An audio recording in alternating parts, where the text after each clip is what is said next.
we'll talk about some other stuff before we get into this. So everybody saw the uh, the stock market tank, right? This morning on opening bell. I don't Oh know yeah.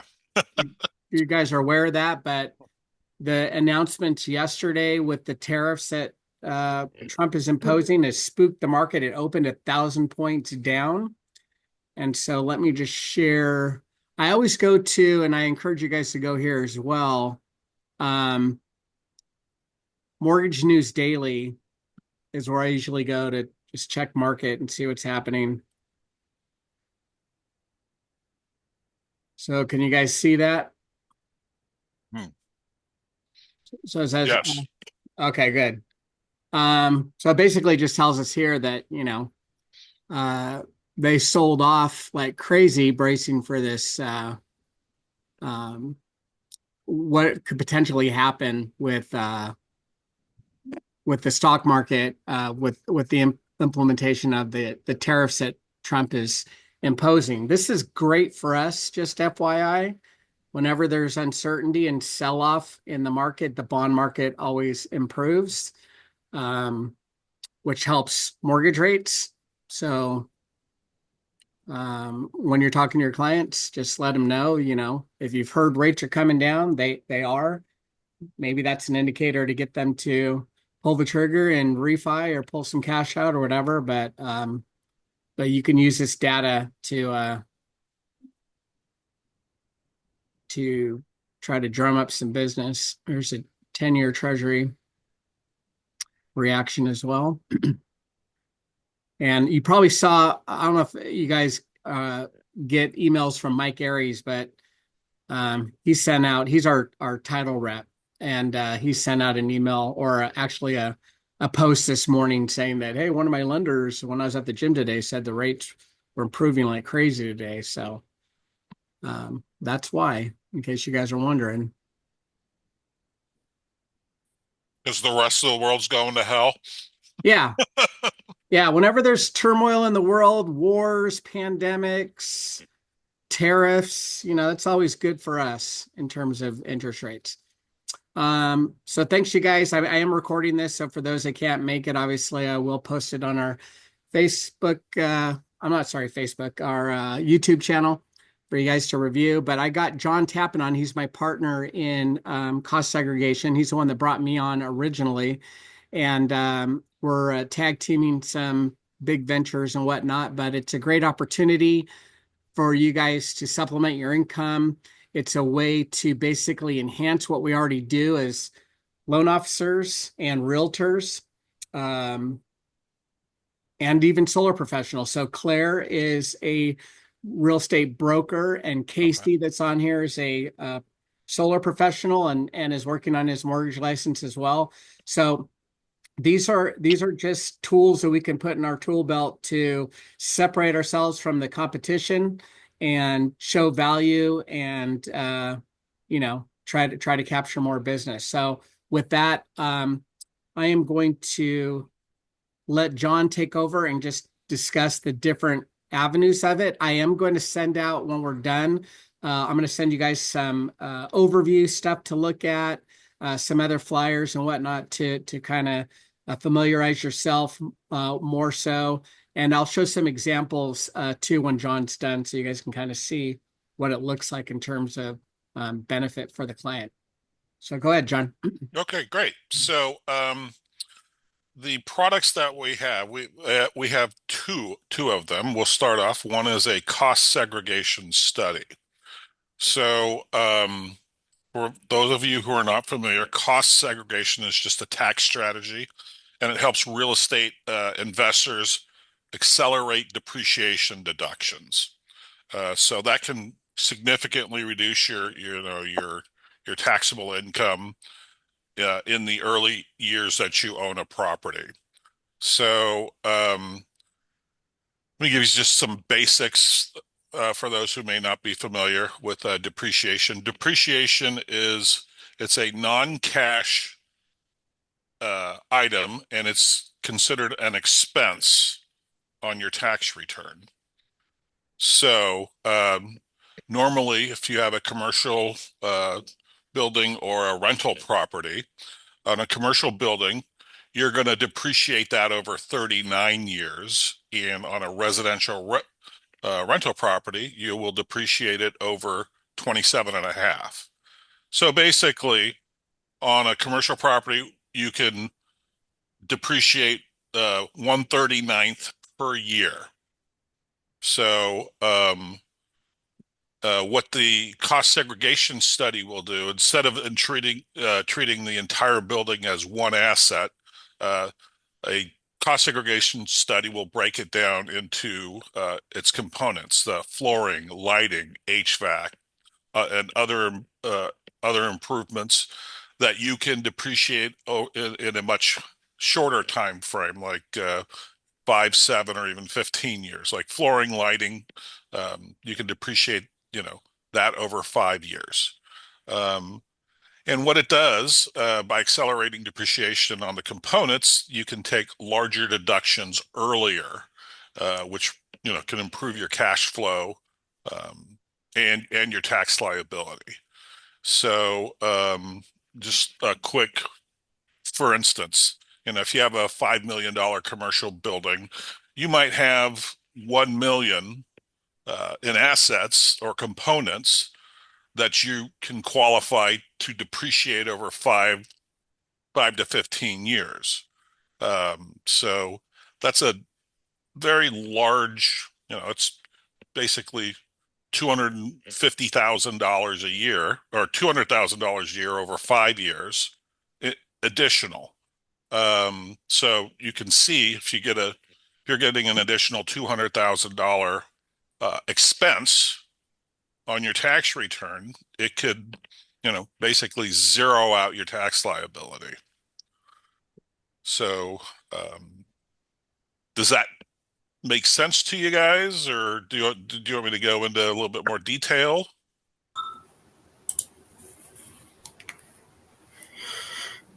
Casey, you look like you have something to know. I'll show you guys an example.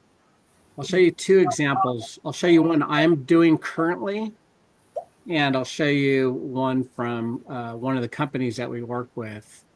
Let me go to. So,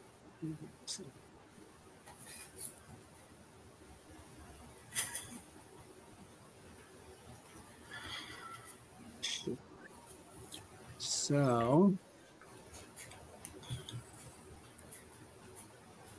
here's one. Tell me when you guys can see it. Can you see this CSSI study? Okay. Yes. So this is one I'm doing for a motel in Anaheim, and this just kind of goes into this is an initial free report. So this is a report that we initially send is free, and it's based off of our clients' depreciation schedule on their business federal tax returns. That's all we need. We don't need the entire tax return. We don't need their financials. All we need is the depreciation schedule, and we can get this freebie upfront conservative analysis. So it kind of just goes into talking about who they are and whatnot. But so there's two different versions. I always like to go to the second one.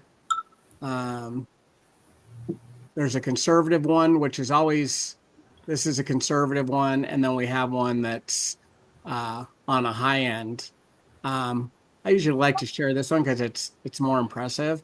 But for this particular client, they paid $2.2 million for this property. Oh well, showing right here 1.4, 1.4 in 2022. And it's showing them for this was done last year, so these dates will move forward. But essentially, what it's basically saying is here's the depreciation schedules. This is a normal depreciation, 39 years, but here's the ones where they're able to put them into 5 and 7 year buckets and get them more of the depreciation up front.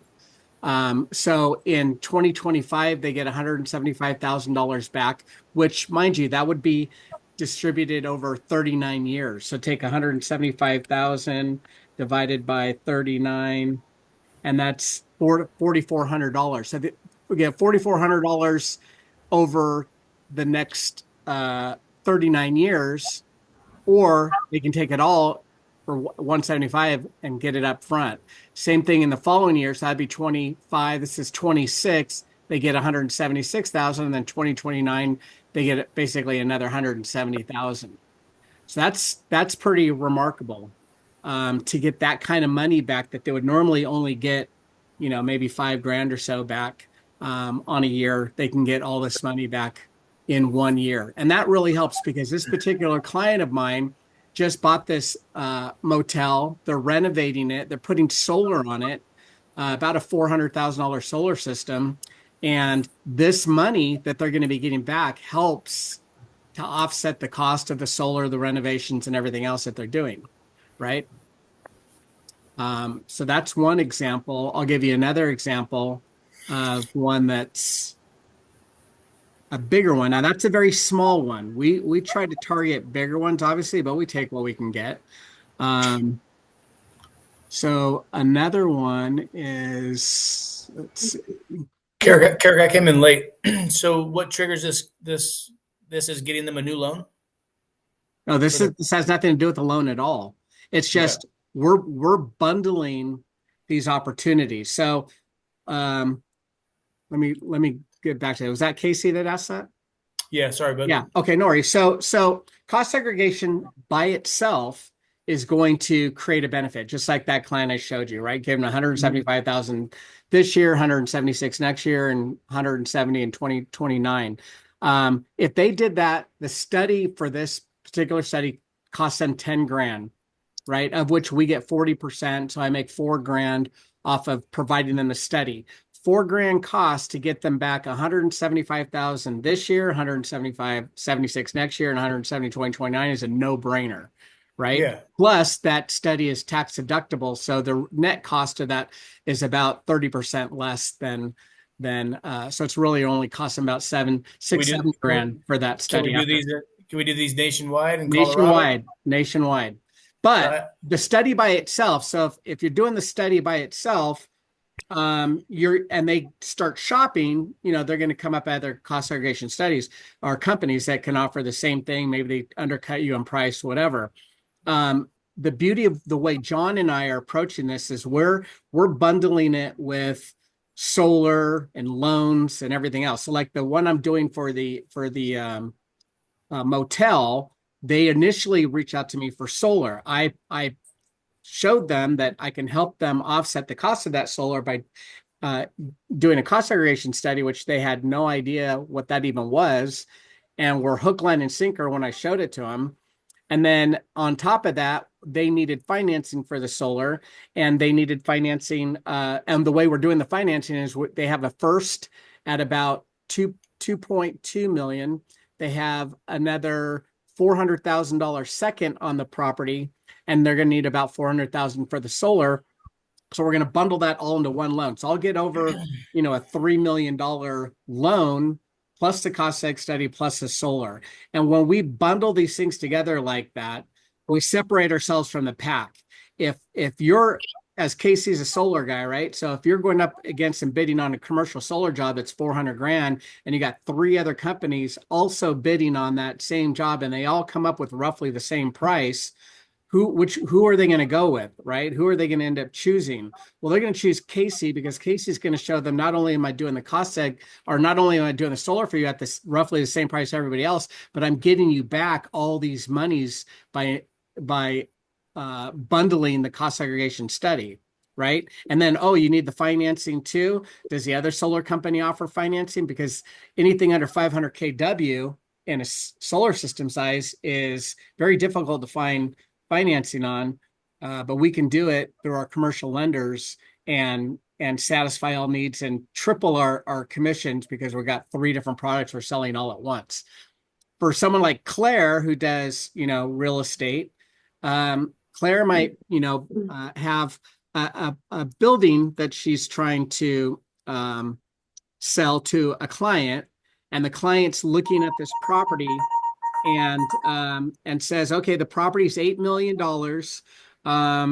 I want to convert it into whatever, right?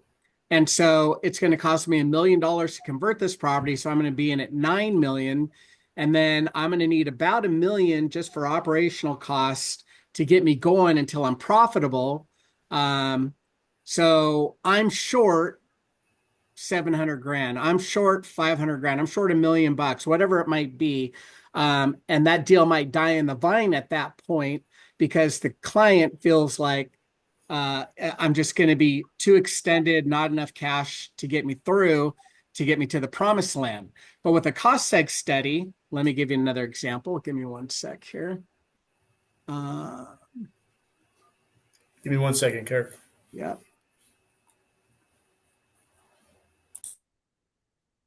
So I'm going to share this one with you.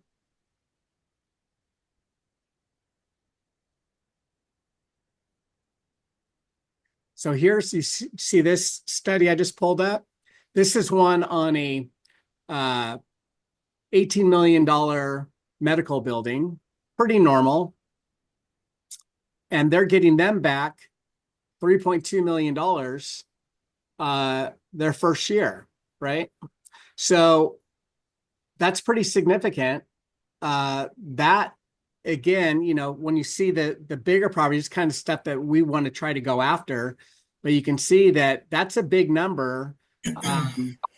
And oh, I'm sorry, 1.8 million first year, 1.5 over these years, and then the future value savings is the 3.2. But that's it. That's a big chunk of money to get back the first year to help you get your business off the ground and get it rolling and whatever you might need. It might save that deal that that client otherwise might have been like, there's just not I just don't have enough cash flow in this to get me to the promised land. But with a cost seg study, get me back a big chunk of money up front first year. That might make the deal pencil now and move forward.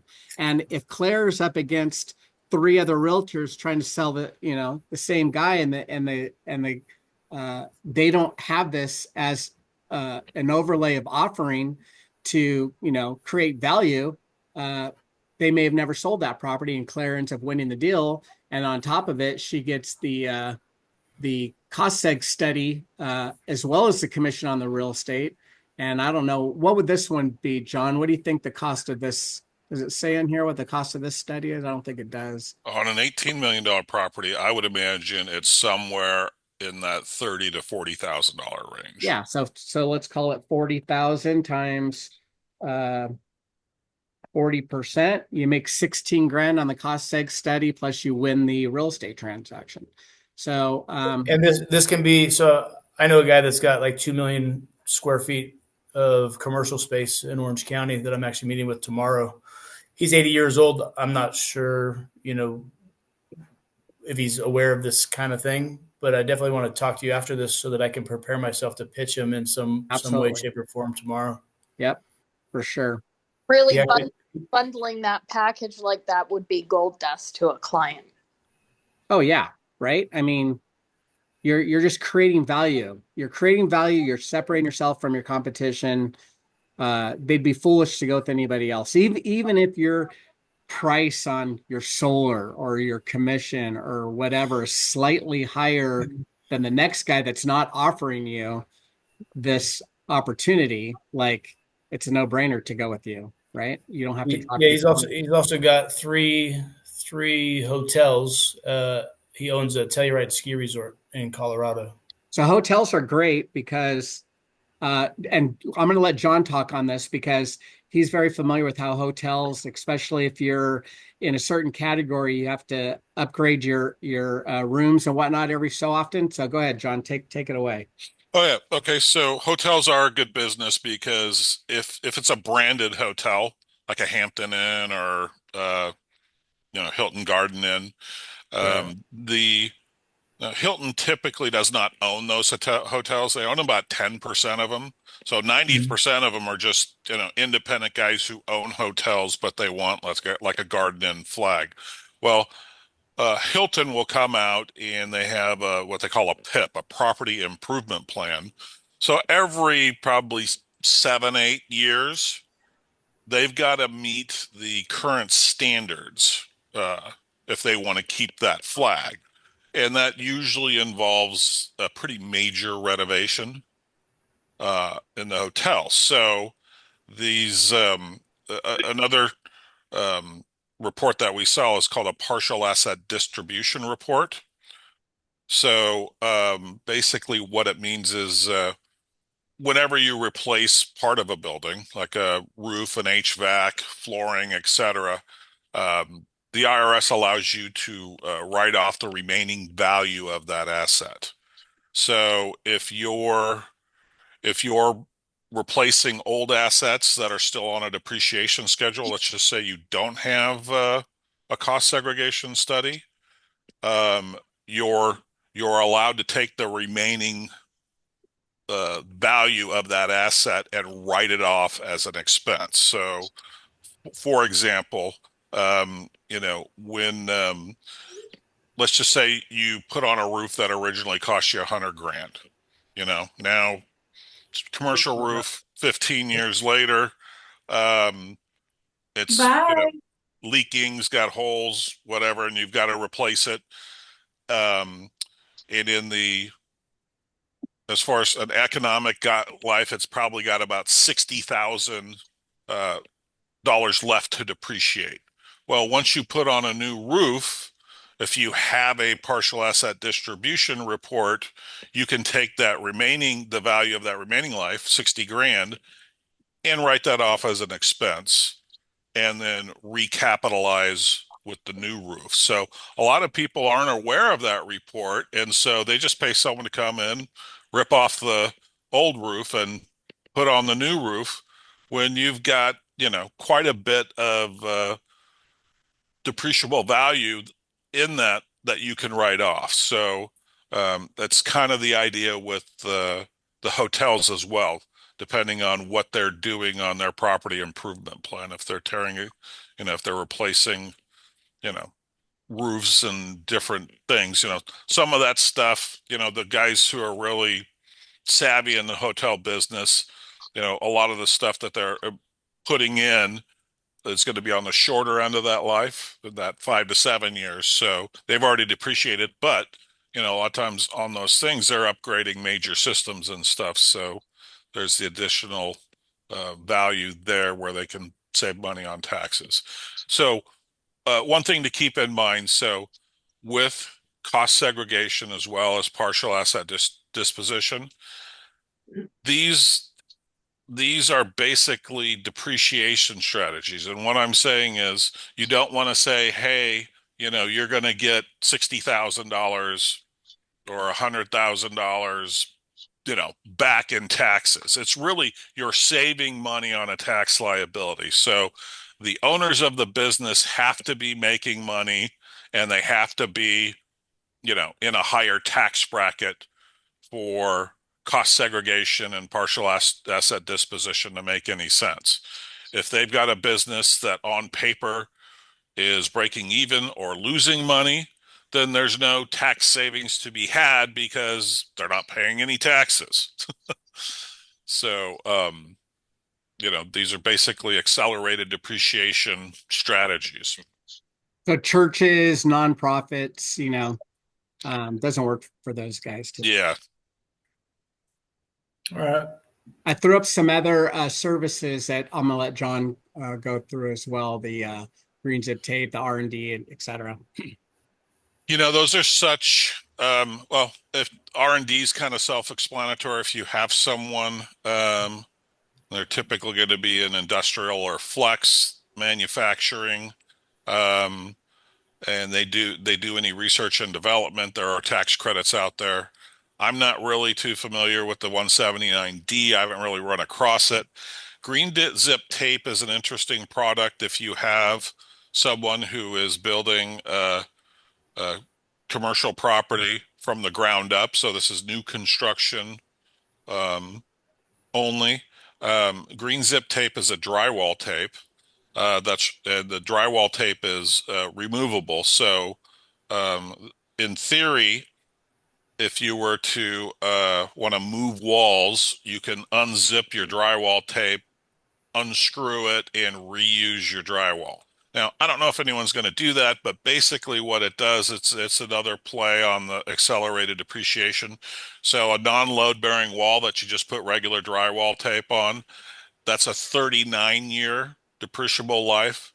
If you just use this drywall tape, now all of your non-load bearing walls are now classified as removable or temporary walls, quote unquote, and you can depreciate those in 5 years. So it's another way to front load a lot of your depreciation on a building. But once again, that's for new construction. Now, technically, you can also do it if you run across a deal where they've got like an old warehouse or an office building that they are rezoning and turning it into residential. Um, you can get the tax benefit on a deal like that as well. And I'll give you guys an example of that. So I have one that our other partner Tom and I are working on for a developer up here in the high desert.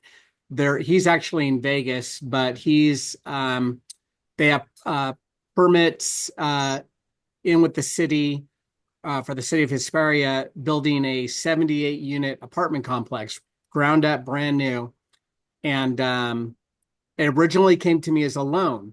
I think it's around I forget what it was, some pretty high number. I want to say like 46 to $50 million project, but they needed a loan from me for 20 million. And so I'm like, okay, I'll do a $20 million loan, right? And then I get the plan set and I see that there's solar on it, obviously, because anything in California now that's new construction, commercial or residential, has to have solar.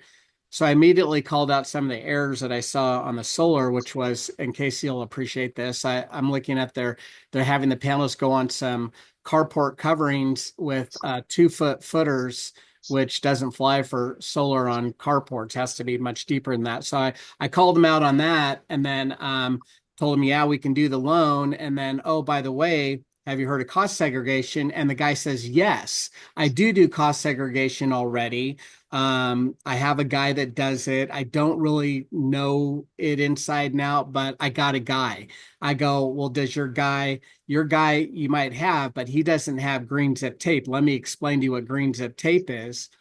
And when we did the initial analysis, we're just from the hip coming up with, I think it was around a $3 million in cost seg benefit first year by building this brand new building.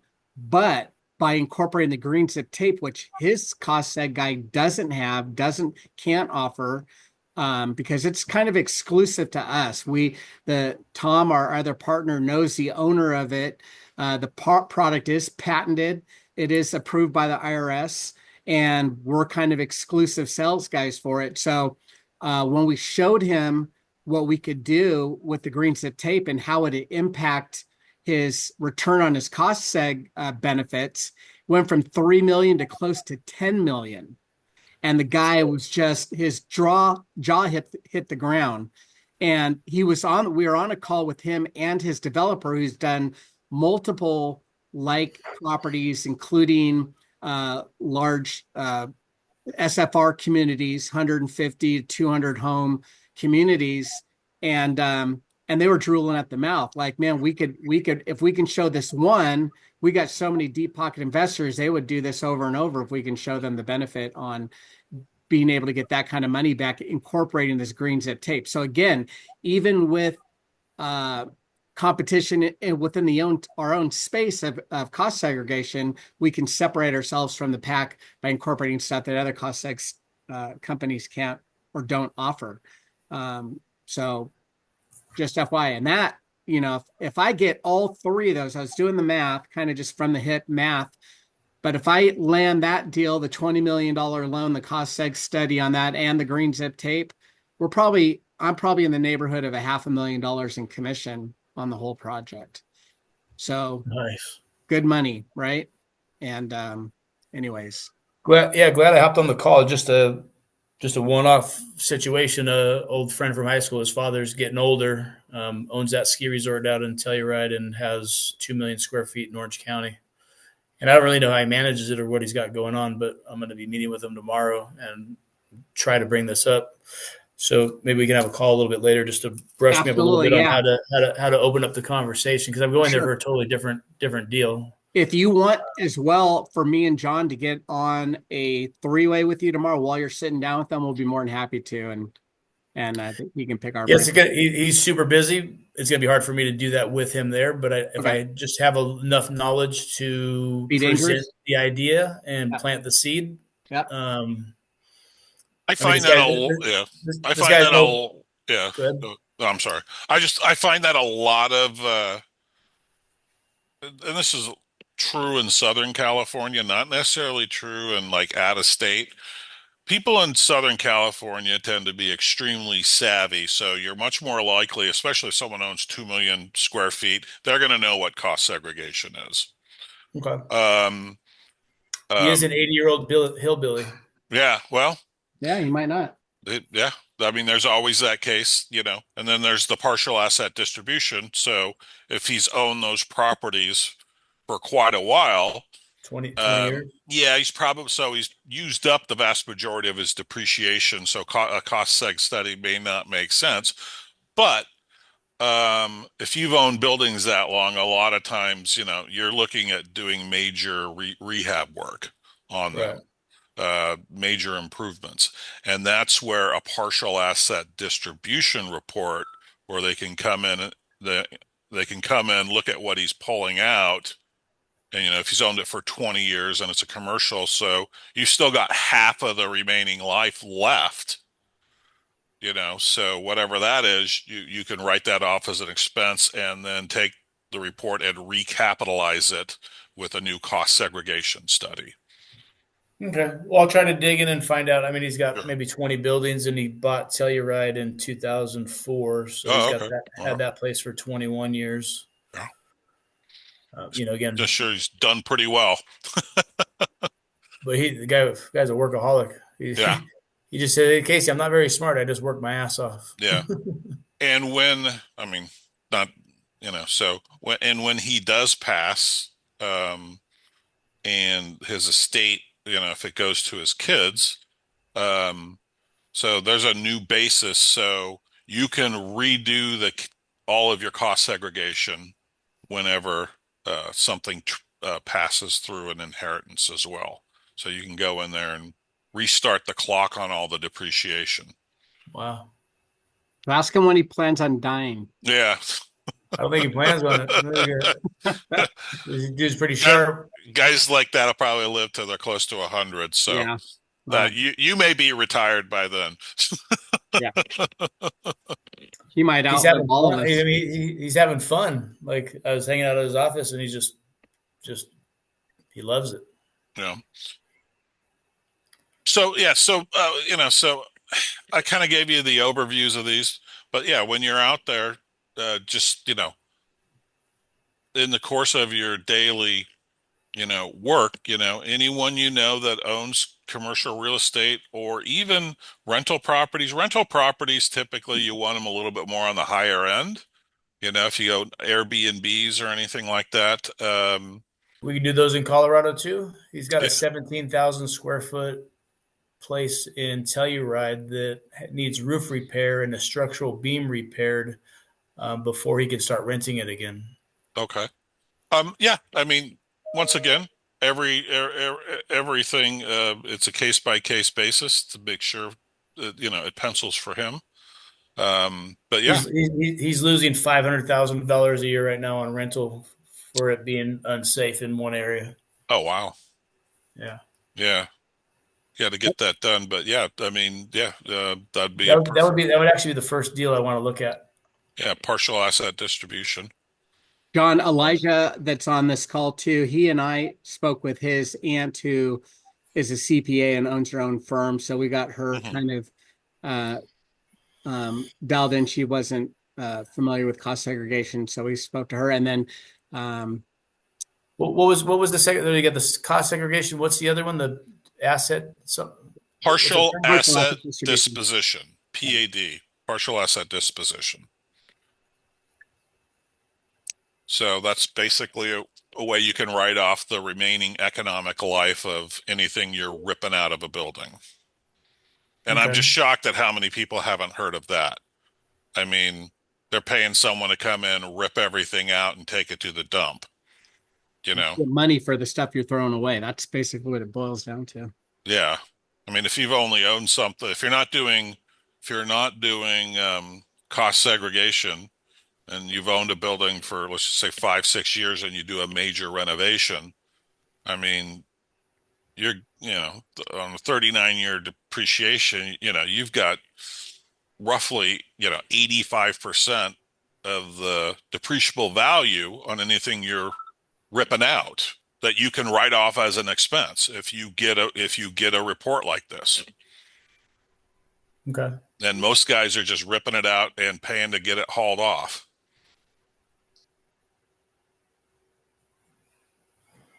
Hey, Yeah. Carrot, I'm can you sorry, go ahead. send me can you send me some like flyers or some Yeah. like visual aids? Because I'm Yep. actually meeting with my aunt this evening to do my taxes, and we're gonna go over a Sure. lot of this as well. So if I have like a visual representation for her, I know like it'll Absolutely. kind of I'm keep it. going to be sending all you guys out a number of different things. The overview, there's a very good overview that kind of goes over all the offerings, what cost seg is, how it works, and then a few examples, which I'll include as well.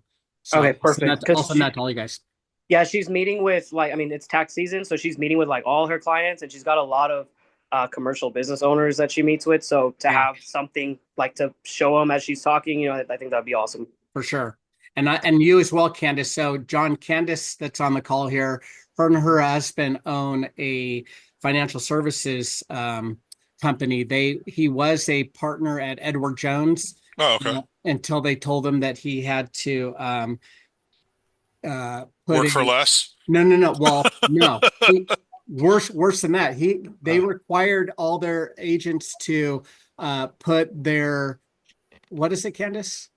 Their pronouns. So Their they were pronouns just on their like, email quote. signature. He's like, I'm out of here. Basically, is what happened. Yeah, they were just more interested in becoming woke with the culture versus what their values were intended of by their founder. And being devout Christians, it just didn't sit right with us and sit right with him, most importantly. And so it became like a suggestion, then a strong-handed suggestion, then like there's gonna be problems if you don't.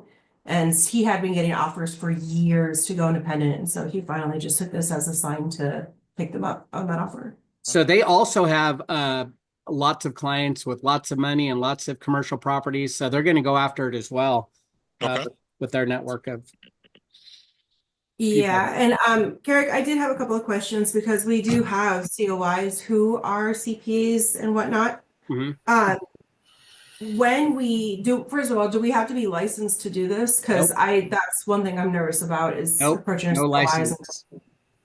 Okay, perfect. And then this is to basically work in tandem with them if they don't already do it, correct? Like I'm not stepping on toes. They're not going to see me as some sort of a threat. Like, well, why do you want to get in front of my clients other than what we already refer them to you for? So let me elaborate on that. That's a great question. So a lot of CPAs have heard of cost seg, but don't know cost seg because it's nothing required in order to become a CPA, right? They might have heard about it during their coursework when they're getting credentialed, but not a requirement. And these studies are engineering based, which means they actually send a team out to do a full site inspection, just like we would on a solar job. And they take a zillion pictures of everything from the roof to the parking lot and everything in between. And then it goes to an engineering team that does the analysis, and it takes about 6 to 8 weeks. Not a quickie like a CPA will bust your taxes out in an hour and go on to the next client. That's their focus. That's their mode of working and to get into this, it's almost like, I'm a dentist and I know dentistry, but now I'm a doctor, but now I want to dabble in brain surgery. Well, I'm a doctor, but I don't know nothing about brain surgery, so I'm not going to dabble there even though I'm a doctor, right? It's kind of the same principle. So, but what ends up happening in many cases is these CPAs, they do, just like John said, they will set people up on a 39-year depreciation schedule because it's safe, because they don't know cost segregation, and they know their clients aren't going to get audited, and that's what they care about. But when you come in behind that CPA and say, "Hey, I can get you $1 million back," and then they turn and look at their CPA and it's like, "Well, why haven't you done this for me all these years?" That can create Right. some havoc. So we try to help the CPA with the client and say, hey, it's not their fault. They don't do this. They're not required to do it. They're not licensed to do this or never had to be credentialed to do this, blah, blah, blah. So don't shoot the dentist because he didn't do the brain surgery on you. Right. I mean, Right. he's doing what he knows how to do. And then we try to create a relationship with that CPA because when we do these studies, they want to sit down with the CPA and the client together, show them the study, show them how to submit it, show them the forms that are required, and tell them they can fill the forms out and earn a commission off of that, or we'll do it for them. And we can build referral fees in for them if they refer any future clients and yada yada. So we want to build those relationships with their CPAs, but it can be a sticky situation. Yeah, and that was kind of my next question is, how does referral fee work? Is there any regulation against it, or is there a certain amount that it has to be capped at? I don't want to get anybody in trouble either by working my COIs, but at the same time, they're going to be more willing to do it and to refer their clients to me if there's something in it for them, obviously. Right. John, you want to talk on that? There's no legislation or licensing um, that I or the CPAs that we work with are aware of. That doesn't to say in the future there's not going to be any type of regulation, but for right now, it's pretty much just like selling any other service in any other state. So there's no license required to actually sell it. Now, there are some licensing requirements to do an engineering-based study, but I mean, the CPAs are handling all of that. And another thing with the CPAs, yes, CPAs are a tough nut, but if you can get them on your side and they have a big book of business, it can be very lucrative. I mean, we'll even if they're interested and they really want to push cost segregation, we'll white label it for them. I mean, we'll do all the reports and then they can put their name on it and collect a fee on everything that they run through. So yeah, it's And there's really no cap on that fee, mhm. what you're going to charge them. We just try to, show a good ratio between the cost of the fee versus what we're providing them in terms of benefit. Yeah, we like to see, I mean, at least like a 7 to 10 to 1 benefit. So if they're going to pay $1,000 for a cost segregation study, they want to be saving at least, $7 to 10,000, or they have a lower tax liability, I guess would be the way to put it, of 7 to 10,000. Now, you're not going to get a cost segregation report for $1,000. The cheapest one that I've seen is on a single family residence type of thing is around 3 grand. Yeah. And then the largest one I've seen is like 60 grand. Okay. But so And how they're going to and that the pricing, so it is somewhat elastic if it's a larger property, but there isn't a huge tax benefit. If we want to make something on it, we'll price that one more aggressively than we would like on that medical building where they're saving close to $2 million in year one in tax liability. And then we'll throw a Okay. solar system on there for the different definition we want to make. Right, Casey? So we're doing solar on everything. Yeah, we're doing solar. There we go. That's what I want to hear. Everything. So, when pitching a referral fee, what would be the way to do it? I mean, just based on what? I guess I'm not understanding. What we're offering the CPA. Yeah, So our typical the CPAs and the EAs that I work with right now, I offer them 10% of the cost of the study as a referral fee. got it. Perfect. Thank you. And then these individuals need to be owners, correct? So for instance, scenario is I have a cousin who's a huge event planner for celebrities. And he just got into a new warehouse, is in the process of currently gutting everything and throwing up walls and all this stuff because he needs to hold all of his fabrications, his props, everything he has for these huge events. And he's renting until he can buy his own or build his own, but he is the one handling and doing all of the renovations and paying for it. So would that green tape situation, would he be eligible for that since he's not the owner of the building? Green Or tape, how does no, that work? but a partial asset distribution for everything he's ripping out and cost segregation for all of the improvements that he is putting in. You don't need to own the building. Got it. Okay. You can have you can be leasing. But obviously you have to be the one paying for that, the landlord, Great. because I've had some tenants, oh, great, the landlord did all this stuff and I'm going to depreciate it. No, it doesn't work that way. That's a great idea. Right. Yeah, no, but he's the one doing it all. So, and he Yes. just bought a huge warehouse right out of Hollywood. So he's just Okay. like, yeah, he was just telling me it's like Well, that's how a daunting- coup because, man, I've got people looking for warehouses and they are not easy to find.